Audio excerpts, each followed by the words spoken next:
A gente conversa agora com o vereador Fernando Sirchia, vereador aqui da Câmara de Assis, que atuou também como presidente da CPI da FEMA. O relatório foi concluído e agora a gente fica sabendo como que foi as investigações no decorrer desse um ano, vereador. É isso, Anneli, foram um ano e 2, 3 meses de investigação, foi um processo extremamente exaustivo.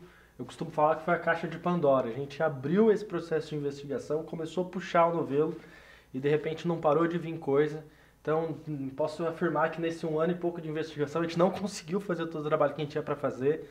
Então a gente encaminhou o relatório agora para as autoridades e espera que as investigações continuem avançando, porque tem muitos fatos que precisam ser à luz, apesar de tudo que a gente já revelou, que são fatos muito graves.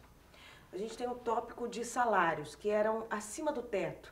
A gente está falando de quais eram os valores desses salários, por exemplo?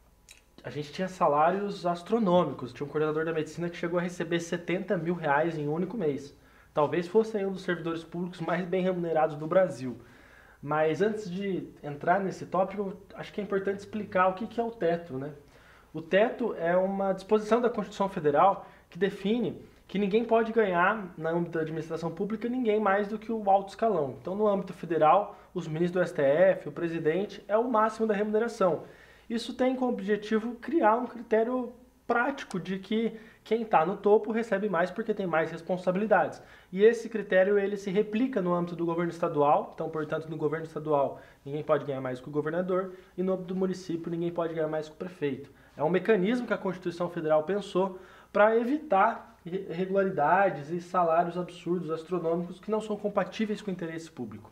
Então, quando a gente começou essa investigação na FEMA, a gente percebeu que existiam salários que não seguiam essa regra.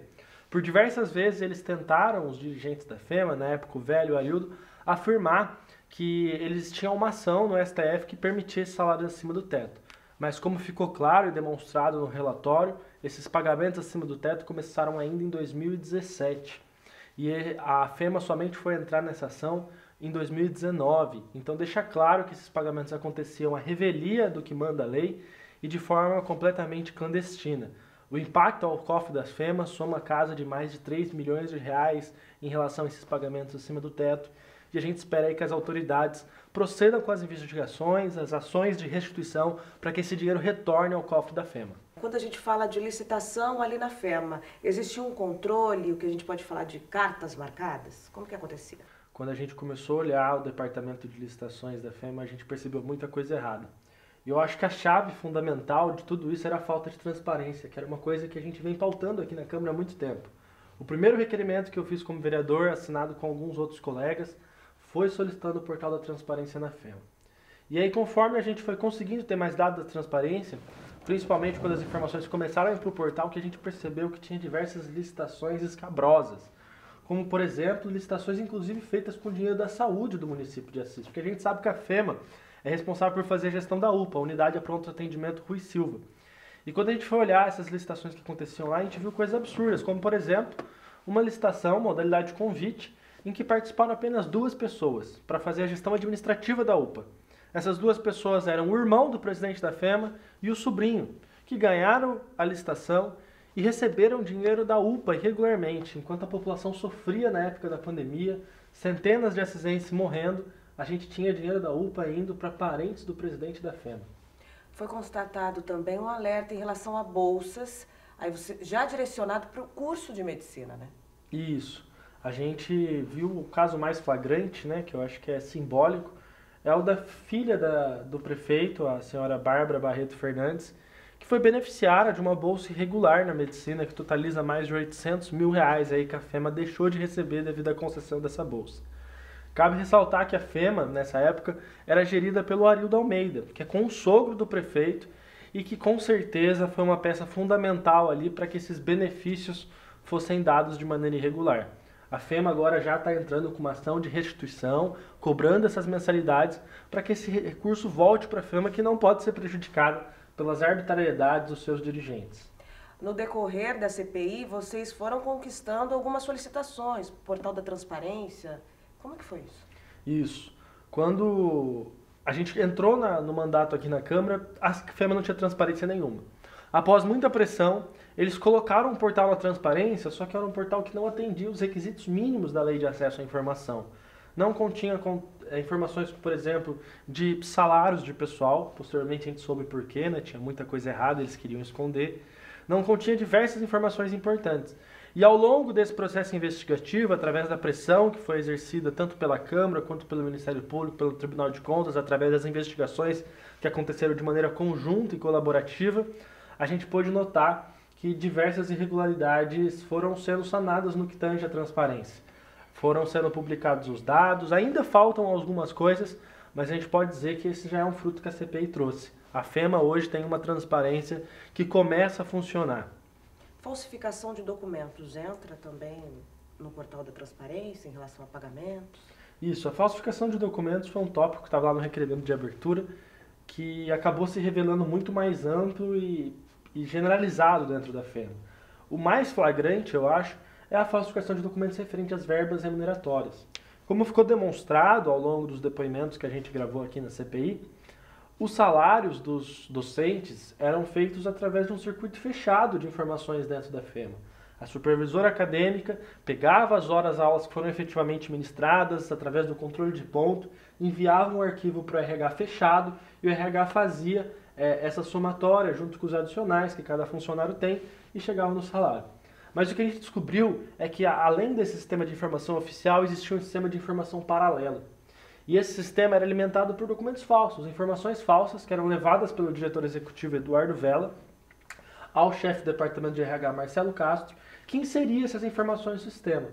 E nessa história a gente percebeu que os beneficiados eram pessoas muito ligadas ao Vella e muito importantes para manter o controle ali na fundação.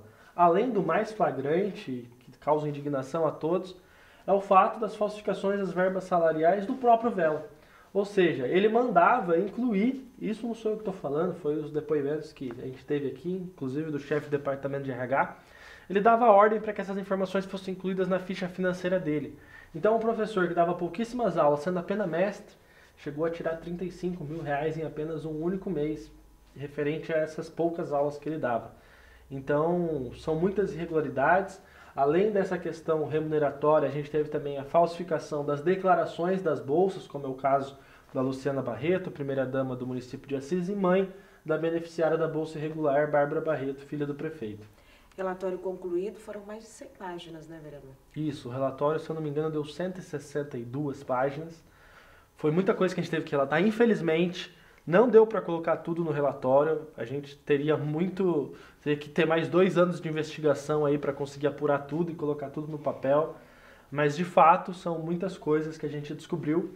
E agora esse relatório vai ser encaminhado para as autoridades. A CPI ela tem esse objetivo, fazer um relatório que vai relatar tudo que foi apurado.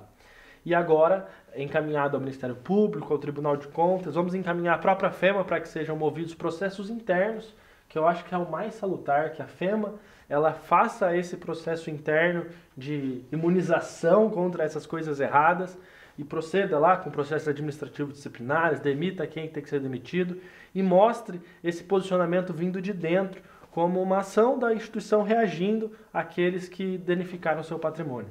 É a investigação que tem o objetivo da Câmara, né? Investigar o dinheiro público. Exato. A FEMA, ela, apesar de ter ganhado uma conotação de uma instituição privada, porque os alunos pagam mensalidade, e assim ela vinha sendo gerida como se fosse uma instituição privada, ela faz parte da administração indireta do município. E fazendo parte da administração indireta do município, ela está sujeita, está lá no guarda-chuva do prefeito, e sujeita à fiscalização da Câmara dos Vereadores. Então, quando a gente foi provocado, porque a gente recebeu denúncias, enquanto vereadores a gente tem que apurar, a gente tem que fazer o nosso compromisso que a gente jurou fazer quando a gente assumiu o mandato de fiscalizar onde está indo o dinheiro da população. Então, diante dessas denúncias, não teve outro caminho e da falta de transparência que a gente já vinha insistindo e vinha sendo ignorado, fazer uma CPI, proceder com as investigações e agora a gente espera que o Ministério Público, o Tribunal de Contas continuem fazendo o trabalho que a gente começou aqui, buscando a responsabilização e a restituição desses valores à FEMA, porque a FEMA ela é a joia da coroa do município de Assis, é uma instituição que tem tudo a ver com o desenvolvimento regional, integra a nossa região, o Vale do Paranapanema, promove a qualificação da nossa gente e assim coloca Assis no mapa. Então é muito fundamental que a FEMA saia mais forte dessa história e que ela não seja prejudicada, que todos aqueles que fizeram ações, que desviaram dinheiro, que falsificaram, sejam punidos e o dinheiro retorne para a FEMA para que possa reverter em melhoria para os estudantes.